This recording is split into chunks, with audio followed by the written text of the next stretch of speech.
दोस्तों, ये कहानी है लाल घाटी गांव की। शाम के ठीक 6 बजे थे, लेकिन आसमान में ऐसा अंधेरा छाया हुआ था जैसे लग रहा था कि रात के 9 बजे बज चुके हों। एक पुराना खटारा रिक्शा हिचकोले खाता हुआ पहाड़ी रास्ते पर चल रहा था। रिक्शा के अंदर केवल 2 लोग थे, एक रिक्शा वाला और दूसरा पिछली सीट पर बैठा अर्जुन, जो झारखंड का एक खोजी पत्रकार था। रिक्शा से बाहर देख रहा था। बाहर रात की धुंध इतनी घनी थी कि 5 फीट दूर का पेड़ भी किसी भूतिया आकृति जैसा लग रहा था। अचानक रिक्शा एक जोरदार झटके के साथ रुक जाता है। लो भाई, तुम्हारा स्टॉप आ गया है। इससे आगे मेरा रिक्शा नहीं जाएगा, तुम्हें यहां से पैदल ही जाना होगा। भाई साहब, लेकिन नक्शे के हिसाब से लाल घाटी गांव अभी भी यहां से 5 किलोमीटर दूर है, और आप मुझे यहां बीच में डरावने जंगल में क्यों उतार रहे हो? रिक्शा वाले ने ध्यान से अर्जुन की आंखों में देखा। उसकी आंखों में एक अजीब सा डर था। उसके सर से पसीने टपक रहे थे। बेटा, तुम यहां नए हो क्या? इस रास्ते पर शाम ढलने के बाद कोई भी गाड़ी या इंसान लाल घाटी गांव की सीमा पार नहीं करता। वो सामने जो पुराना बरगद का पेड़ देख रहे हो ना बेटा, उसके पार करते ही लाल घाटी गांव का रास्ता शुरू हो जाता है। मेरा रिक्शा उस रास्ते से नहीं जाता। अरे तो भाई, मैं 5 किलोमीटर इस जंगल के रास्ते से इतनी रात को मैं क्या चलकर जाऊंगा क्या? और आपको डर किस बात का लग रहा है? इस रास्ते से क्या डाकू रहते हैं क्या? रिक्शा वाले की आंखों में अब और भी गहरा डर उतर आया था। उसने कांपती हुई आंखों से इशारा किया। उसकी नजरों में दया नहीं बल्कि चेतावनी थी। डाकू होते तो हम बंदूक लेकर चले जाते। बेटा, वहां वो है जिससे बंदूक भी नहीं लड़ सकती, लाल पानी। अर्जुन को लगा यह ड्राइवर उसे डराने की कोशिश कर रहा है ताकि ज्यादा किराया मांग सके, या फिर यह स्थानीय अंधविश्वास है। उसने बहस करना ठीक नहीं समझा। उसने अपना भारी बैग और टॉर्च को रिक्शा से निकाल लिया और रिक्शा वाले से कहा, ठीक है भैया, आपका बहुत बहुत धन्यवाद जो आप मुझे यहां तक छोड़ने के लिए आए।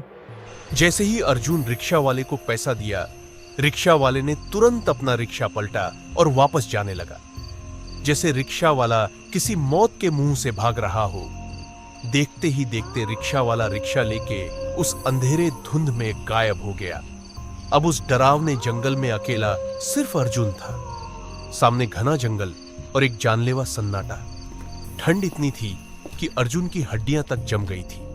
उसके बैग में जो टॉर्च थी वो उसने जलाई और आगे रास्ते से चलना शुरू किया। रास्ता पथरीला कांटों भरा था और दोनों तरफ ऊंचे ऊंचे पेड़ थे। चलते हुए अर्जुन को बार बार लग रहा था कि झाड़ियों के पीछे कोई चल रहा हो।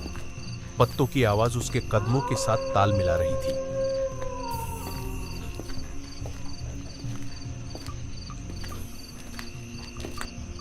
चलते चलते अर्जुन खुद से बातें कर रहा था। यह सिर्फ हवा है।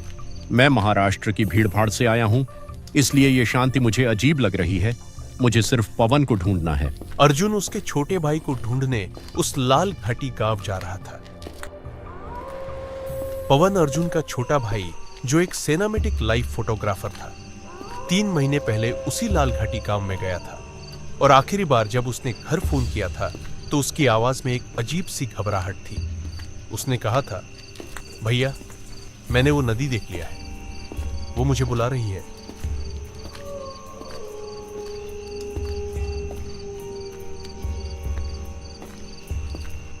और उसके बाद से उसका फोन बंद आ रहा था। पुलिस ने हाथ खड़े कर दिए थे, इसलिए अर्जुन खुद उसे ढूंढने इस लाल घाटी गांव आया था। करीब 2 घंटे चलने के बाद धुंध थोड़ी कम हो गई थी। उसे दूर कुछ मध्यम रोशनियां दिखाई दी जो लाल घाटी गांव के घरों से आ रही थी। कुछ ही सामने जाने के बाद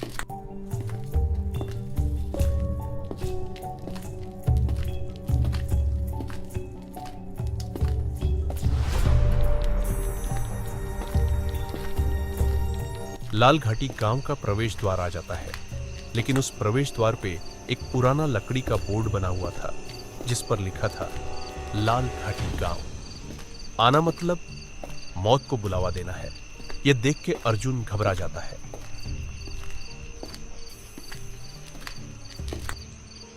थोड़ी देर बाद गांव में कदम रखते ही अर्जुन को एक अजीब सी गंध आई, जैसे गीली लकड़ी और पुराने फूलों के सड़ने की। मिलीजुली बदबू हो। गांव के घर पत्थरों और लकड़ी के बने थे। हर घर का दरवाजा कसकर बंद था। खिड़कियों से चमकती रोशनी आ रही थी।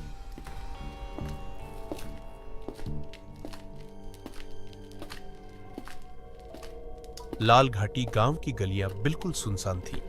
ना कुत्ते भौंक रहे थे, ना ही किसी इंसान का शोर शराबा चल रहा था। जबकि अभी शाम के 8:30 ही बजे थे। किसी भी गांव में इस समय चौपाल पर लोग होते हैं, लेकिन आज इस गांव में श्मशान जैसी शांति थी।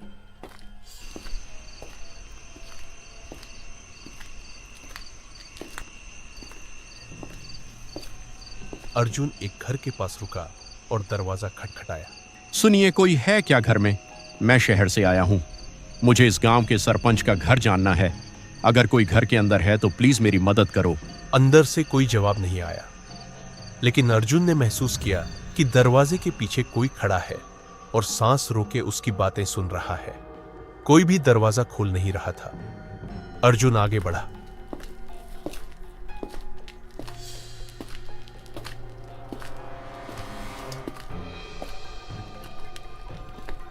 थोड़ी दूर जाने पर उसे एक चबूतरे पर एक बूढ़ा आदमी बैठा दिखाई दिया।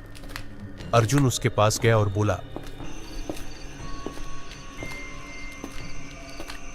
काका राम राम। मेरा नाम अर्जुन है और मैं महाराष्ट्र से आया हूं। मुझे यहां रुकने के लिए कोई जगह मिल सकती है क्या? बूढ़े ने धीरे से अपनी गर्दन घुमाई। उसकी त्वचा झुर्रियों से भरी थी और आंखें सफेद मोतियाबिंद से धुंधली थी। उसने अर्जुन को ऊपर से नीचे तक देखा। वापस चले जाओ मुसाफिर, ये जगह इंसानों के रहने के लिए नहीं बनी है। मैं वापस नहीं जा सकता काका। मेरा छोटा भाई पवन इस गांव में आया था। मुझे उसे ढूंढना है। जैसे ही अर्जुन ने उसके छोटे भाई पवन का नाम लिया, वैसे ही वो बूढ़ा आदमी खड़ा हो गया।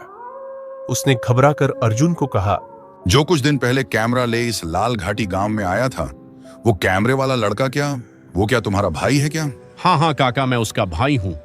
कहाँ है वो काका? क्या आप जानते हैं क्या उसे? बूढ़े ने चारों तरफ देखा, जैसे उसे किसी बात का डर हो कि हवाएं उनकी बातें तो नहीं सुन रही हैं।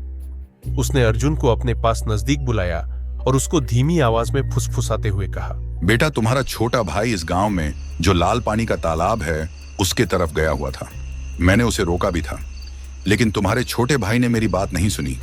मैंने उसे कहा था कि अमावस आने वाली है, उस तालाब के पानी के पास मत जा, लेकिन वो माना नहीं। वो कहता था कि उसे उस काला पानी तालाब की तस्वीरें लेनी है। अब वो उस लाल पानी तालाब का हो गया है। क्या मतलब काका?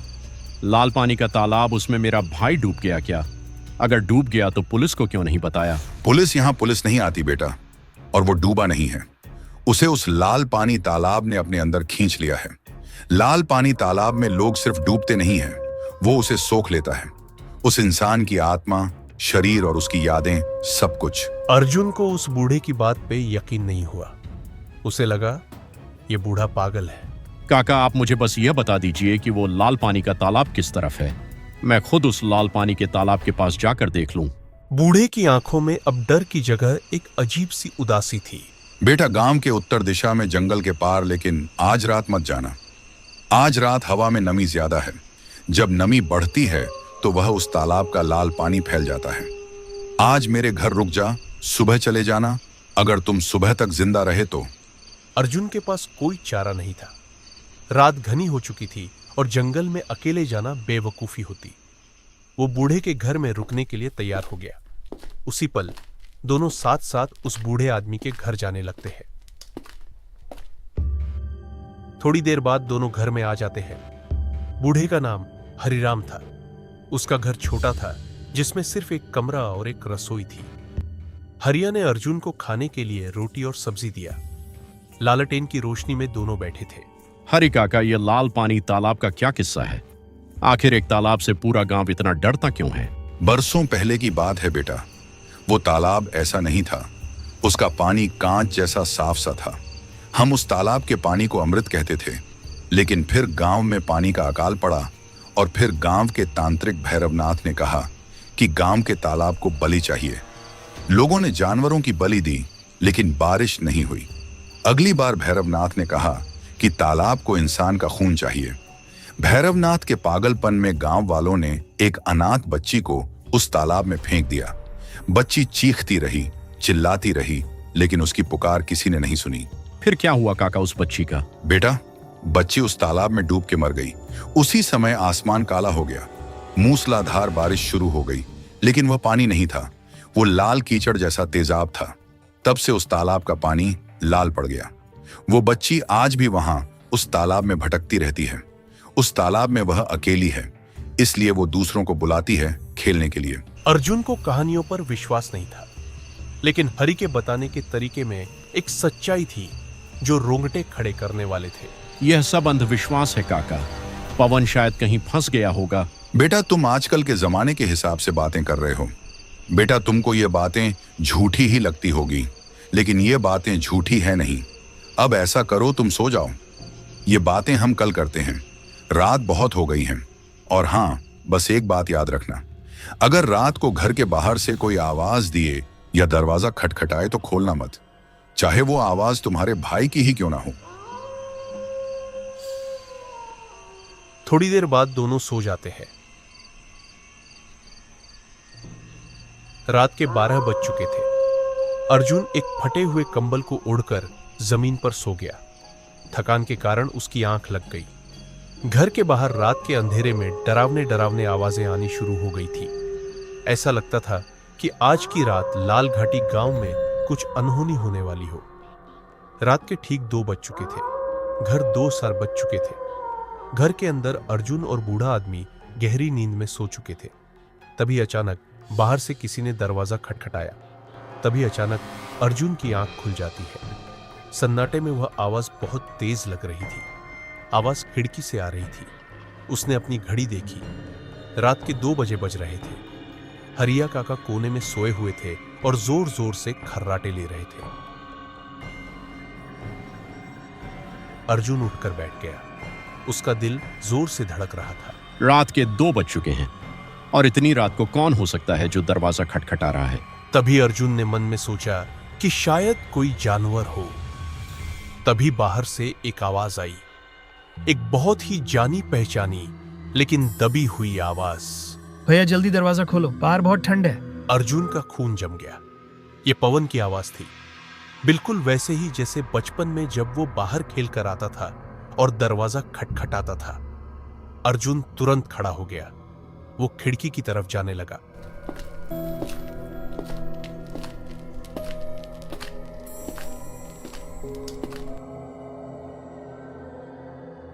पवन, बाहर तुम हो क्या? हाँ भैया, मुझे इस गांव से ले जाओ, वो आ रही हैं। जल्दी दरवाजा खोलो, मुझे बाहर बहुत ही डर लग रहा है। अर्जुन का हाथ दरवाजे की कुंडी पर गया। वो दरवाजा खोलने ही वाला था कि तभी उसे हरिराम की चेतावनी याद आई। बेटा, चाहे वो आवाज तुम्हारे भाई की ही क्यों ना हो, भूल कर भी दरवाजा खोलना मत। अर्जुन को कुछ समझ नहीं आ रहा था। उधर उसका भाई बाहर ठंड में अकड़ रहा था। तभी अर्जुन बाहर खड़े उसके भाई पवन को कहता है, पवन, तुम खिड़की के पास आओ, मुझे अपना चेहरा दिखाओ। अर्जुन ने खिड़की के बाहर झांकने की कोशिश की। बाहर घोर अंधेरा था। उसने अपनी टॉर्च जलाई और खिड़की से बाहर रोशनी मारी। रोशनी पड़ते ही जो उसने देखा, उसके हलक से जान निकल गई, लेकिन आवाज मुंह में ही दब गई। बाहर उसका भाई पवन खड़ा था, या कम से कम पवन जैसा कुछ। उसके कपड़े वही थे जो उसने फोटो में पहने थे। उसका शरीर अजीब तरह से फूला हुआ था, लेकिन सबसे भयानक उसका चेहरा था। उसकी आंखें नहीं थी, उसके होंठ सिले हुए थे। तो फिर आवाज कौन निकाल रहा था? तभी अर्जुन ने देखा कि पवन के पीछे अंधेरे में एक लंबी काली परछाई खड़ी थी और आवाज उस परछाई के पेट से आ रही थी, जो पवन जैसी आवाज निकाल रही थी। भैया, तुमने दरवाजा नहीं खोला, अब मैं अंदर आ रहा हूँ। और तभी अचानक खिड़की से जोर जोर से आवाजें आने लगी। क्या हुआ बेटा, तुम इतने डरे हुए क्यों हो? तूने किसी को देखा क्या? काका, मेरा भाई पवन बाहर है, लेकिन वो समीर नहीं है काका, वो कुछ और है। तभी बूढ़े आदमी ने घर के अंदर से कुछ लाल मिर्च और एक नींबू लाकर उस खिड़की के पास लटका दिए। जैसे ही खिड़की पर नींबू और लाल मिर्च लटका दी, वैसे ही बाहर का शोर अचानक रुक गया। एकदम सन्नाटा। कुछ पलों बाद खिड़की के बाहर से एक गीली फिसलन भरी हंसी की आवाज आई। कल मिलेंगे अर्जुन, मेरे तालाब का लाल पानी प्यासा है, मैं जल्दी लौट आऊंगी। उसके बाद कदमों की आवाज दूर जंगल की तरफ जाती हुई सुनाई दी। अर्जुन पसीने से तरबतर हो गया था। उसे अब समझ आ गया कि वो किसी साधारण गुमशुदगी के मामले को सुलझाने नहीं आया है, वो तो इस लाल घाटी गांव में अपनी मौत लेकर आया है। काका वो क्या था? बेटा वो उसी तालाब में डूबी हुई लड़की की परछाई थी। वो तुझे आजमाने आई थी।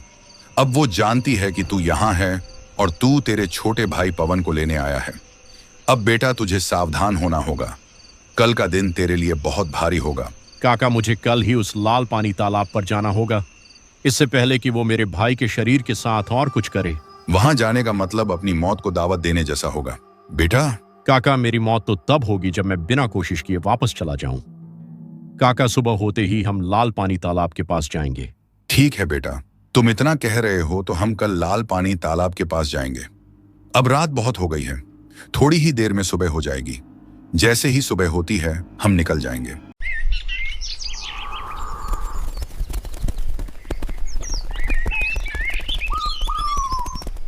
अगले दिन दोनों उस लाल पानी तालाब के रास्ते से निकल पड़ते हैं।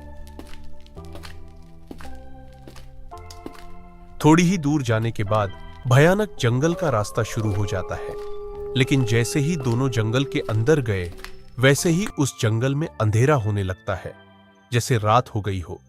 यह सब देख के अर्जुन डर जाता है। अचानक दोनों रुक जाते हैं। तभी अर्जुन बूढ़े आदमी से कहता है, काका ये कौन सा माया जाल है? जंगल के बाहर तो दिन का उजाला है और जैसे ही हम जंगल के अंदर आ गए वैसे ही यहाँ रात का सन्नाटा शुरू हो गया। बेटा यह उस काला पानी तालाब का रास्ता है। इस रास्ते से दिन में भी रात होती है। अब बेटा रुको मत, आगे बढ़ते रहो। यह इस जंगल का माया जाल है, इस पे ध्यान मत दो और आगे बढ़ो। दोनों आगे निकल गए। चलते चलते जंगल से भयानक डरावनी डरावनी आवाजें आनी शुरू हो गई। थोड़ी ही आगे जाते ही उनको वो लाल पानी तालाब दिखाई देने लगता है। वहां जाते ही अर्जुन जोर से चिल्लाकर उसके भाई पवन को आवाज देता है, पवन तुम कहाँ हो? मैं तुम्हें लेने आया हूँ, चलो मेरे भाई घर चलो। तभी अचानक उस तालाब से अर्जुन के छोटे भाई पवन की आत्मा निकलने लगती है। भैया मैं घर नहीं आ सकता क्योंकि मैं अब इस दुनिया में नहीं रहा। तुम वापस लौट जाओ भैया, यह तालाब बहुत ही खराब है। कुछ दिन पहले मैं इस तालाब के फोटो लेने आया था, लेकिन इस तालाब ने मेरे को अपने अंदर खींच लिया। भैया तुम एक पल भी यहाँ मत रुको, जल्दी यहाँ से वापस चले जाओ, नहीं तो वो आ जाएगी। लेकिन पवन मैं तुमको वापस ले जाने आया हूँ, तुम मेरे साथ घर चलो। भैया मेरे पास ज्यादा समय नहीं है, मैं जल्दी ही इस लाल पानी तालाब के अंदर चला जाऊंगा। वो आए उससे पहले तुम यहाँ से वापस लौट जाओ। इतना बोल के अर्जुन के छोटे भाई की आत्मा उस काला पानी तालाब के अंदर चली जाती है। अपने भाई को दूर जाते हुए देखकर पवन रोने लगता है, लेकिन अर्जुन के पास कोई उपाय नहीं था। बेटा जो होना था सो हो चुका। अब तुम अपने गांव वापस लौट जाओ, क्योंकि तुम्हारा भाई अब तुम्हारे पास कभी वापस नहीं आएगा। अब हमें यहां से जल्दी निकलना होगा, नहीं तो वो तालाब के बाहर आ जाएगी। तभी वहां से दोनों वापस लौट जाते हैं। कुछ देर बाद अपने छोटे भाई को वापस लिए बिना अर्जुन दुखी मन से अपने गांव वापस लौटने लगता है। आखिरकार इतना ढूंढने के बाद भी अर्जुन का छोटा भाई उसके साथ नहीं लौट पाया। दोस्तों, ऐसे ही डरावनी हिंदी कहानियां देखने के लिए इस चैनल को सब्सक्राइब और इस वीडियो को लाइक जरूर कर देना। धन्यवाद।